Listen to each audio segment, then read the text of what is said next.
Le cancer. Normalement, une cellule se développe, se divise, puis meurt d'une façon ordonnée et contrôlée.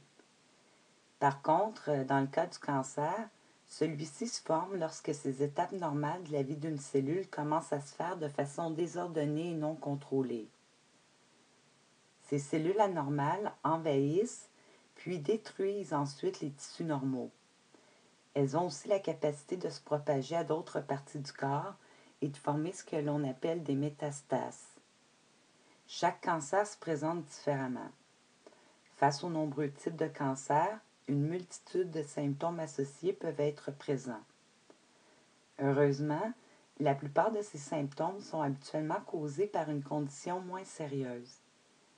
Cependant, la présence de l'un ou plusieurs des symptômes suivants devrait être investiguée par un médecin, comme par exemple une perte de poids, de la fatigue ou de la fièvre inexpliquée, une nouvelle douleur persistante et inexpliquée, un changement dans les habitudes intestinales depuis quelques semaines sans raison évidente, du sang dans l'urine, les selles ou dans les crachats, une toux persistante, une masse ou une enflure inhabituelle, des nausées ou des vomissements répétés, et aussi si vous avez une lésion qui ne guérit pas.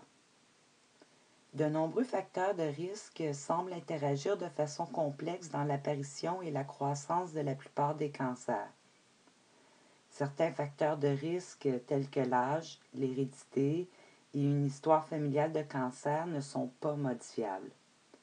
Cependant, certains cancers pourraient être prévenus par l'adoption de saines habitudes de vie telles que en s'abstenant de fumer, en étant actif physiquement, en limitant sa consommation de gras, de sucre et d'alcool, en maintenant un poids santé, en évitant l'exposition à des agents cancérigènes et en se protégeant du soleil.